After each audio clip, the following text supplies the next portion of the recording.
And ato ta sa ikaupat, Matthew 27 verse 46 nga matud pa niya, ili lama sa baktani nga sa ato pa Dios ko nganong gibiyaan mo ako. No, kini mga pulo nga igsuon dinhi makita nimo ang kasakit na gyud, no, ang grabe na gyud nga pag-antos nga nini nga sitwasyon, grabe na gyud kasakit ang nasinatian ni Christ, no, nga nakaiyon na gyud siya nga Dios ko nganong gibiyaan mo ko, di ba? Kung biyaan ka usa ka minahal mo sa kinabuhi, no, grabe sakitan nga ka, no, na imong uyab gibulagan ka, no, imong asawa ba nagkabulag mo, nagkabungkag mo, doon kasakit nga gibati nimo, no, kay nindot nagud kayo ang inyong relasyon sa kalit lang di biya, no, dunay kasakit, no, makarelate ani nga kung nakasinati ta na biyaan ka, nabulagan ka, nasakitan ka, sakit kayo ning biyaan. Ug matud pa diri ngano daw nga gibiyaan siya. Igsoon ang Dios ato hinumduman nga ang Dios balaan. And then ang katawhan nagpakasala.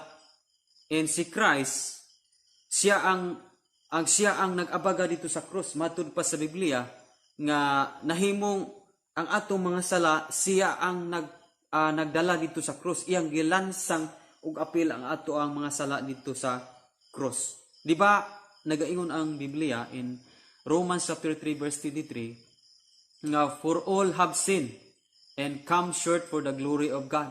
So kung mo tanawon, ang tanan daw nakasala og nahilayo sa himaya sa Dios.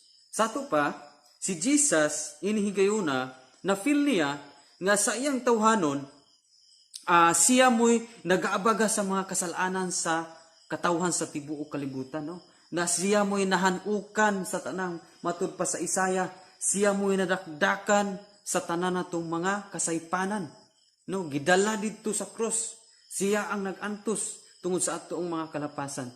So kung imong tanawon, mao nga ang Dios dili siya makaduol tungod kay si Christ, siya mo'y nagpasan ug nagdala sa atong mga kasalanan. Hinrumi nga ang sala mao'y nakaulang nato tali sa Dios ug sa tao. Matud pa sa Isaiah 59 bersikulo 2 nga ang inyo noong kalapasan mao'y nakaulang kaninyo nga dili madungog sa Dios ang iyong mga paghangyo. Di ba? Ang sala ang gihulagway dito sa Isaiah 59:2 nga siya mo'y silbi na kaingon nga dili ta magkaduol sa Dios. Munang sa Roma 3:23, nahilayo kita sa himaya sa Dios. Nga naman, kita makasala, so negative ta.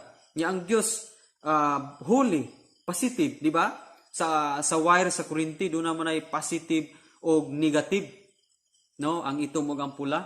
So dili gud na sila magkadugol, baligi putos gina sila nga naman. Kay kung magkadugol na sila, kuhaon ang putos nila, mo spark ang Corinthi naman, negative o positive, no? Inana pud ta ang Dios holy, unya kita dili holy. Muna nga dili makarmo spark, no? Sa Old Testament dunay mga tao diya nga ang ilang namatyan tungod lang kay giduol nila ang presensya sa Dios. Sama sa nahitabo ni Usa nga iyang ihanang gituklangan katong karumata, di ba? Tungod sa pagkabalaan sa Dios, no? Patay gyud ang tao. Muna nga ang nahitabo ang katong tawhanon ni Christ, ang 100% man ni Christ, mao siya silbi mo'y magsilbi nag-antos dito sa cross. Nganuman kay perfect man to, no? 100%, wala man siya sala. No, lahi man kita. Di man ta makaluwas sa atong kaugalingon sa imong isig ka tawo. Nga mao'y isakripisyo ikaw ug ako dito sa cross. Kay puro man ta nakasala.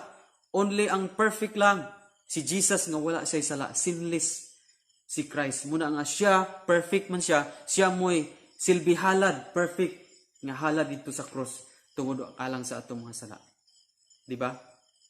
So inaana ka importante ang gihalad ni Christ dito sa cross. No, actually wala gyud sa iyong gibiyaan spiritually.